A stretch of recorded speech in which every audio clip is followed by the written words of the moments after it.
All right, this video is to help out remembering how to graph. We're going to be talking about your lines, whether it's going to be your slope-intercept or your point-slope form. We're also going to review how to find slope, how to find the y-intercept. First thing we need to talk about is this warm-up. We want to take a look at all of these and identify if we have a positive, negative, zero, or undefined slope. So first, I did this on another video for later on, but if we look at Mr. Slope Guy, okay, what we're going to do is we're going to go ahead and put a plus sign right here for positive as one of his eyes. And then we're going to put his eyebrow like this, showing that eyebrow is a positive slope. Over here, his other eye is going to be a negative sign, and his other eyebrow goes up or down like this. So that shows your negative slope. Your undefined slope is going to be the bridge of his nose. This is a vertical line, so there's a bridge of his nose. He needs some nostrils, so that's where a U comes into play. So we have a U vertical for your undefined. And then his mouth is going to be a horizontal line. This is representing a zero. So we're going to draw in little zeros right here as his dimples. And this is Mr. Slope Guy. So taking a look here, we're looking at this line. We're seeing that this is like the bridge of his nose. So we have an undefined slope. This is one of his eyebrows. It's going to be his eyebrow right here above the positive side. We also look at, we read left to right, so going left to right, we're going up the hill, up towards positives. Over here, we've got his other eyebrow. We've got a negative sign. Also, we're going left to right, we're going down the hill, negatives. The last one here, we have the horizontal line representing his mouth, so we need to draw in those dimples, giving him a zero, giving us a zero slope. So as a reminder, your slope-intercept form is y equals mx plus b. M is the slope, b is the y-intercept. Your point-slope form has y minus y1 equals m parentheses x minus x1. M being the slope, the y1 and x1 are going to be the coordinates that we're going to plug in. Okay, there'll be an x and a y coordinate we'll plug in here. With your slope, there are several different ways to find depending on what information they give you. If they give you a graph, you can use your rise over your run, or what I call your rise or fall over run, depending on if you're going up or down for that rise. Then we have our slope formula here. You'll plug in y2 minus y1, x2 minus x1. First thing we're going to do is we're going to just go ahead and take just a generic problem. Hey guys, here you go. We're going to write this equation. We're going to put it in slope-intercept form. So this is your y equals mx plus b. We need m, our slope. Well, here's our slope right here. And we need b, our y-intercept. Well, your y-intercept is when x is 0. So we have both things that we need here. All we have to do now is plug in y equals m of 3, x, and it's supposed to be plus b, but we have plus a negative, so it becomes a minus 1. Okay? When we graph this, we need to start off with that negative 1 as our y-intercept right here.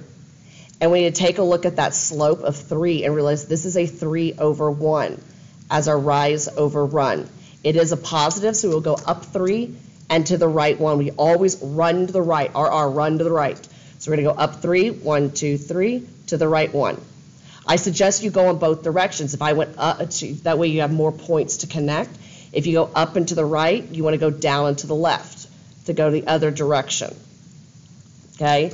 And then we can take a straight edge and we can connect these the best we can. It doesn't have to be perfect. I only put 3 points on there, and then this should be the line that we get.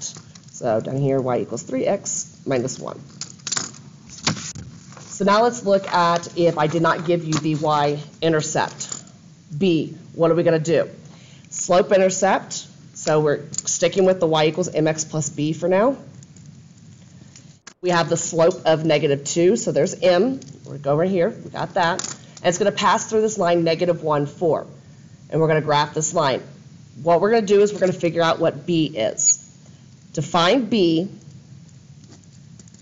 we're going to use the y equals mx plus b. And we're going to use these coordinates, negative 1, 4, and we're going to plug in for x and y. So 4 is the y coordinate, so we're going to plug in 4 equals. We already have our slope of negative 2. Then your x coordinate was given. Be careful we're not switching them around. The x coordinate, x and y, is a negative 1, so it's your slope times the x, so times the negative 1 plus b. Now you simply just solve as if you're solving for x. Bring down 4. Negative 2 times negative 1 is going to give you a positive 2. Bring down plus b. We need to get rid of that 2 over here, so we're going to subtract 2 from both sides. 4 minus 2 is 2. Bring down b. So b, your y-intercept, is going to be 2.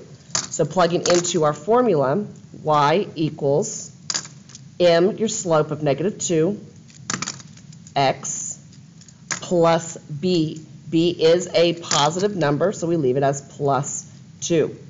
And then we can come over here and we can graph that. Y-intercept at positive 2. Actually, let me show you how you can do it without solving, okay?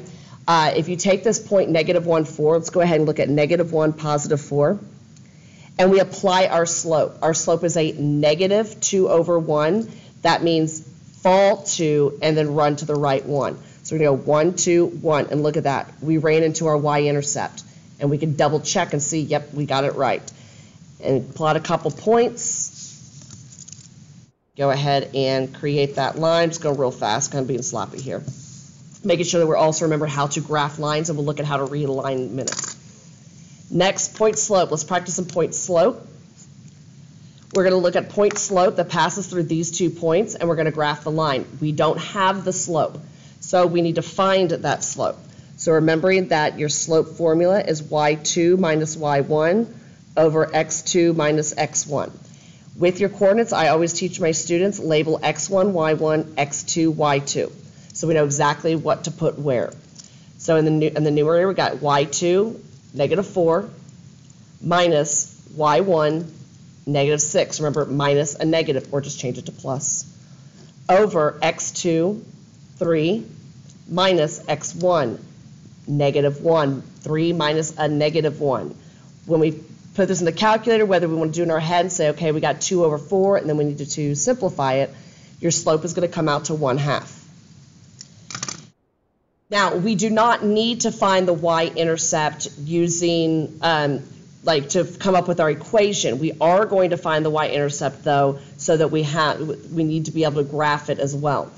Now, again, there are ways that you can look at not needing to use solve for b like we did up here by graphing the points, but we're going to go ahead and practice. And if you move ahead, then just FYI, your y-intercept will not be a whole number, okay? So here, if we take that y equals mx plus b, it does not matter now which coordinate you use. Does not matter, okay? So I'm going to go ahead and just use the first one here. I've got y, which is the negative 6, equals our slope, m, was 1/2. The x coordinate was a negative 1 plus b. Bring down your negative 6. 1/2 times a negative 1 is going to give you a negative 0.5. Okay, or if you want to leave it a fraction, you can as well. I prefer them as decimals. It's easier for me to add and subtract. Then we need to get that negative 0.5 away from b by adding. Careful, because you have a negative 6 adding 0.5. This will stay negative, but it becomes negative 5.5. So your y-intercept is going to end up being negative 5.5. When you put this into point slope, you may have a different answer than other people. Depends on which coordinates you use to put in for the point. Your point slope, we need to remember, is going to be y minus y1 equals m parentheses x minus x1. The y1 and x1 could be either set of these coordinates. Do not mix and match. You can't take x from one and y from the other. Okay, I'm just going to use the first coordinates, the ones I've used for the slope and the one I used to find b. So here we start with y minus y1, which is the negative 6. Well, minus a negative becomes a positive, so y plus 6 equals m, the slope, 1/2. I'm going to run out of room here. Parentheses x minus x1. So x minus negative 1 becomes a plus 1. And using I'll show you how to plot it. Just if we plot these 2 points, we've got negative 1, negative 6.